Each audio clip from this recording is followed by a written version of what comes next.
और महिलाएं, और वहीं शांतिपूर्ण प्रदर्शन के लिए एक राष्ट्रवादी समूह बाग में एकत्रित हुआ था।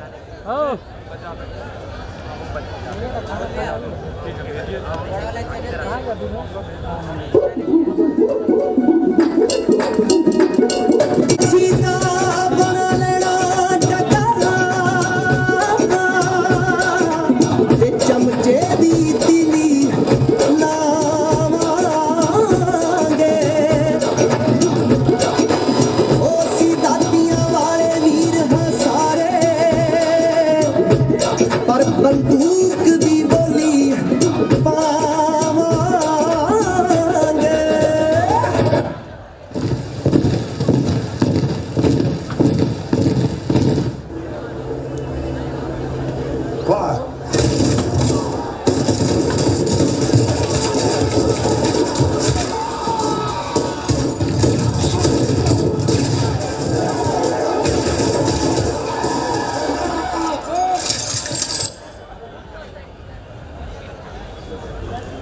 हुकूमत ने अपने दमन की छाप छोड़ने के लिए बाग के एकमात्र द्वार को बंद कर दिया।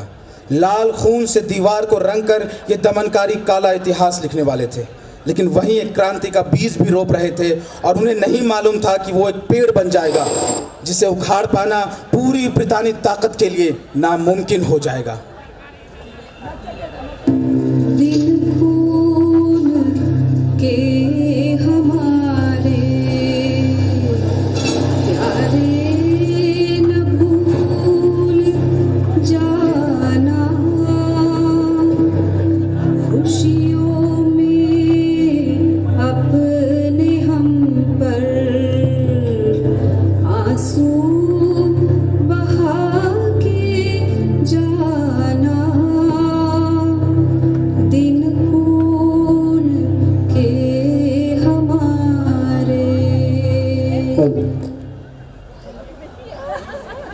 आंट ने उसे भीतर से झकझोर दिया था। उसकी सोच में देश को आजाद कराने का एकमात्र तरीका था और वो था दमन।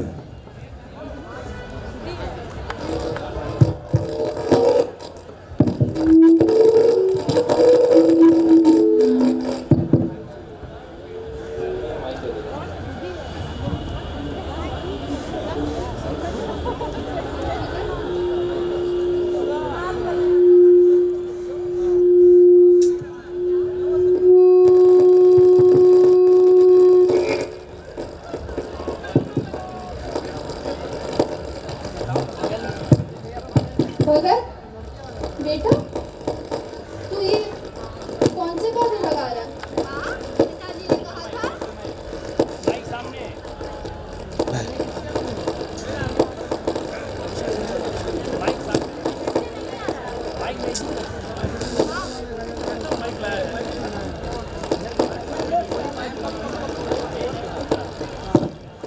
माँ, पिताजी ने कहा था एक अनाज के बीज से सैकड़ों निकल आते हैं, तो आज इस मिट्टी में मैं बारूद मिला रहा हूँ।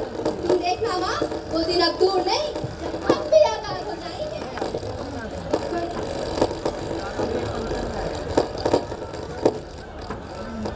सरदार जी, मुझे बहुत डर लग रहा है।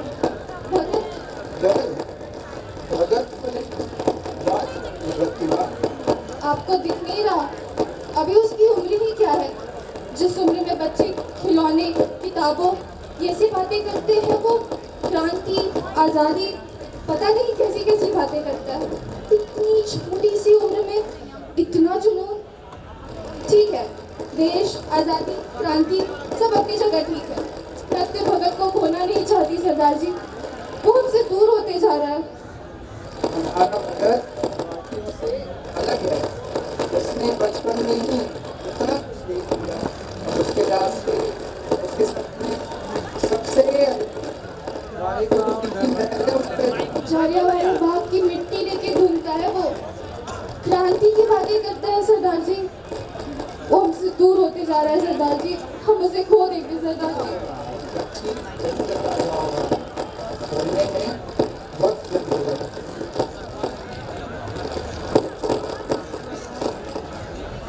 देश को आजाद कराने का एकमात्र तरीका था और वो था दमन।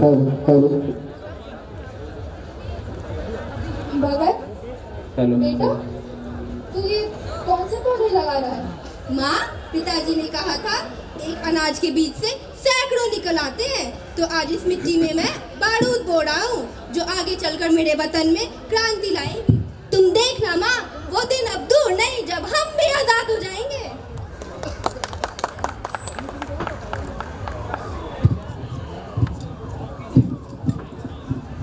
सरदार जी, मुझे बहुत डर लग रहा है। भगत, भगत को लेकर बात क्या हुई भगत की माँ? आपको दिख नहीं रहा? अभी उसकी उम्र ही क्या है? जिस उम्र में बच्चे खिलौने, किताबें, ऐसी बातें करते हैं, वो क्रांति, आज़ादी, पता नहीं कैसी कैसी बातें करता है। इतनी छोटी सी उम्र में इतना जुनून। ठीक है, देश, आज़ादी, क्रांति सब अपनी जगह ठीक है, पर हम अपने भगत को खो देंगे सरदार जी। वो हमसे दूर होते जा रहा है। हमारा भगत बाकियों से अलग है। उसने बचपन में ही इतना कुछ देख लिया। उसके रास्ते, उसके सपने सबसे ही अलग हैं। वाहिगुरु जी की मेहर है उस पे। जालियांवाले बाग की मिट्टी लेके घूमता है वो, क्रांति की बातें करता है सरदार जी। वो हमसे दूर हो जाएगा सरदार जी, हम खो देंगे उसे। कच्ची उम्र का घाव है, भरने में वक्त लगेगा। क्रांति के बीज जो बचपन में भगत सिंह ने बोए थे, वो अब पेड़ बन चुके थे। हिंदुस्तान सोशलिस्ट रिपब्लिक एसोसिएशन का गठन हो चुका था। इसके साथ साथ नौजवानों के बीच क्रांति की आग को तेज करने का जिम्मा जो भगत सिंह ने लिया था, उससे होने वाले भूचाल का खौफ अब अंग्रेजों को सताने लगा, क्योंकि भगत सिंह के कदम अब हिंदुस्तान को आज़ादी दिलवाने की जिद के साथ आगे बढ़ने शुरू हो चुके थे, और उसे रोकना गोरी सरकार के लिए जरूरी हो गया था।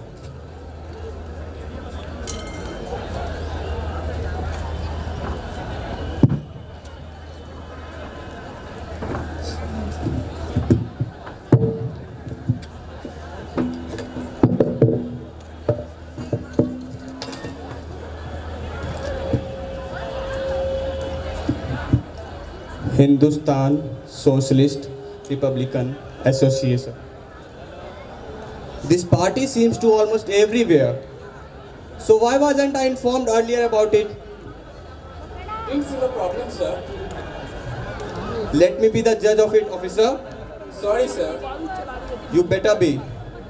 Now tell me, who is the leader of this party? Sir, Yes, Sabaldar. उसे कई नामों से जाना जाता है। भगत सिंह नाम है उसका। Bhagat Singh. What else do you know about him? वो पुराने क्रांतिकारियों पर अपने लेख लिखता है, अपने उनके कई नौजवानों से अपने विचार साझा करता है, और वो कौमी एकता की बातें करता है। Bhagat Singh. Officer, he seems to be a dangerous man. We must stop him. Okay, sir. Simon commission के विरोध में लाला लाजपत राय के साथ भगत सिंह अन्य साथियों के साथ सम्मिलित हुए। क्रूर ब्रिटिशर्स ने वहां बड़ी बेरहमी से लाला जी के सर पर डंडों से सैकड़ों वार करते हुए उन्हें मौत के घाट उतार दिया। आक्रोश की अग्नि में तपते हुए भगत सिंह और साथियों का केवल एक ही मकसद था, अब वक्त था बदला लेने का।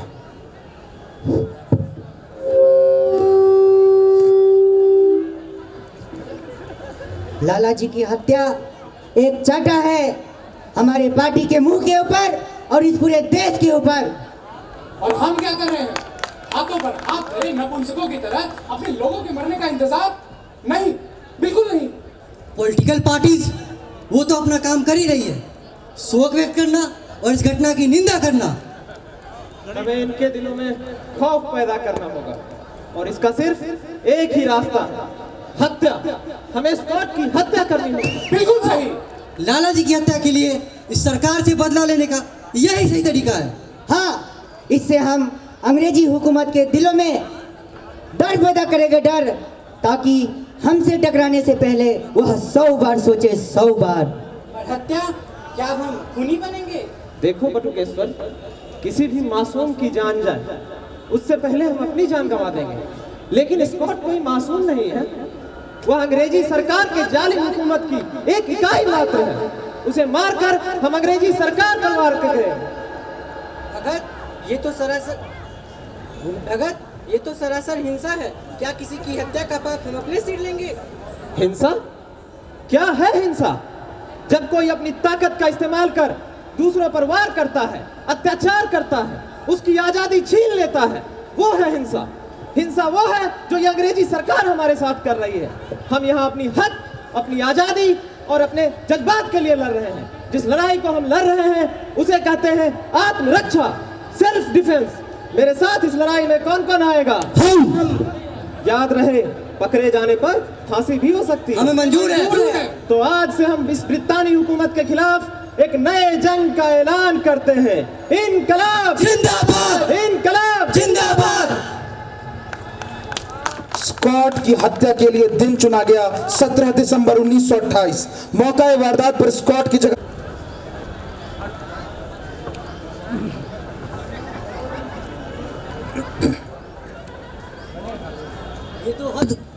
ये तो हद हो गई।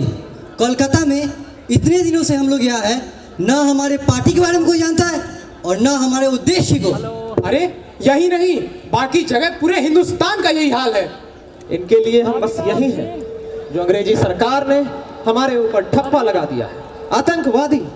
ठीक कहते हो भगत। सारा देश चाहता था लाला जी की हत्या का बदला लिया जाए। जान जोखिम में डालकर हमने इस कृत्य को अंजाम दिया और उन्होंने हमें आतंकवादी घोषित कर दिया। अरे यही नहीं, एक हम हैं जो दिन रात अपने देश के लिए मरते हैं और इन्हें भनक तक नहीं होती। और ये बड़ी बड़ी पार्टी के नेता चीखते भी हैं तो सारे देश को खबर पड़ जाती है। हमें क्या करना चाहिए भगत? धमाका। बड़ी खुशी की बात है।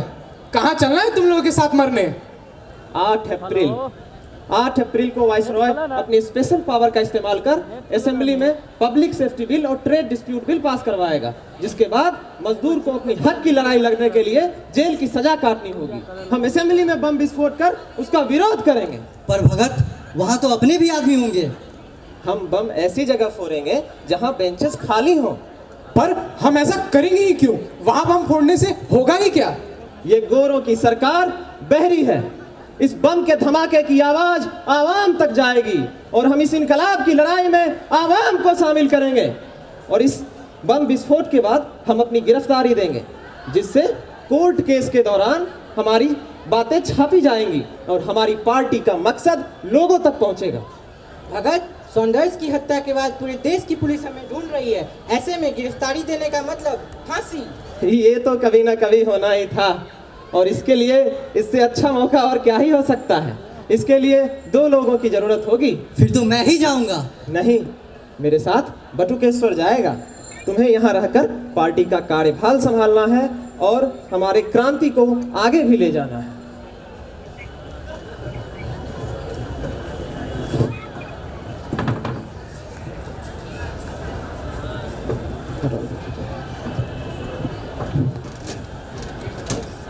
अपनी गिरफ्तारी खुद दी थी। उसका मकसद किसी की जान लेना नहीं था।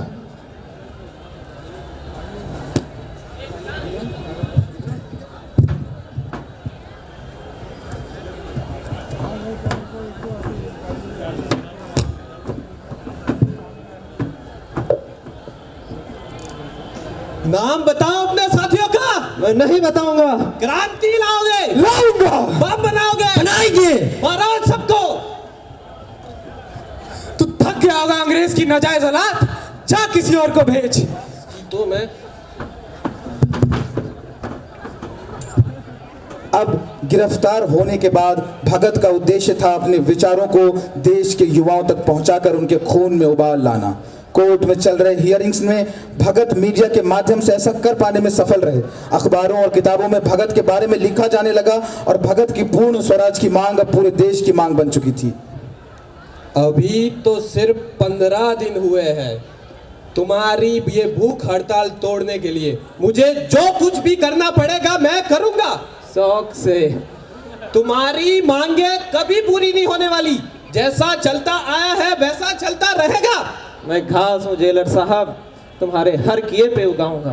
तुम ये बेवकूफी क्यों कर रहे हो? क्योंकि मैं अत्याचार बर्दाश्त नहीं कर सकता। और मैं ये नाफरमानी बर्दाश्त नहीं कर सकता।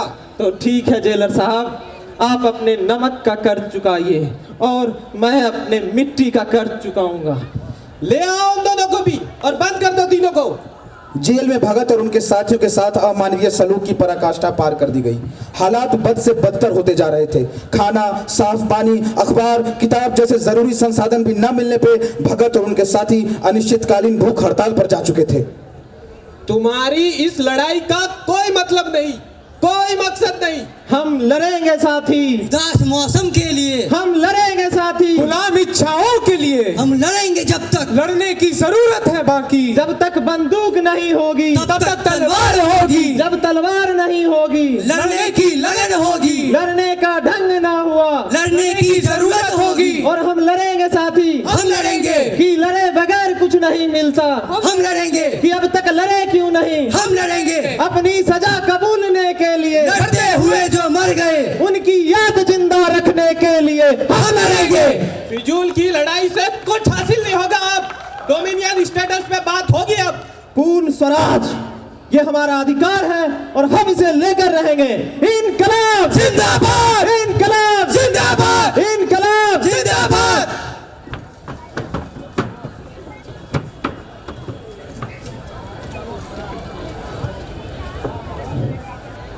फांसी से एक रात पहले भगत ने सपने में अपनी मां को देखा। मां का कोमल हृदय अब भी चाहता था कि भगत को अपने पास रखे, सबसे दूर, सबसे सुरक्षित।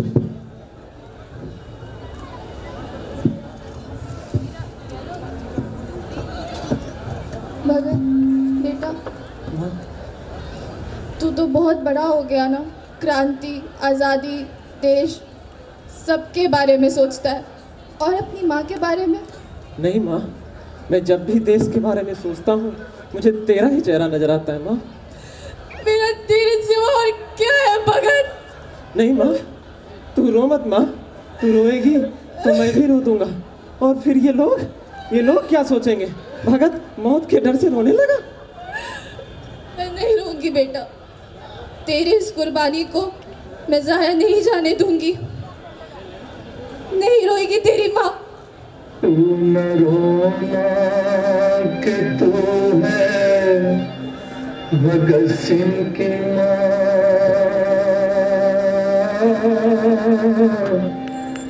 मर के भी लाल तेरा मरेगा नहीं।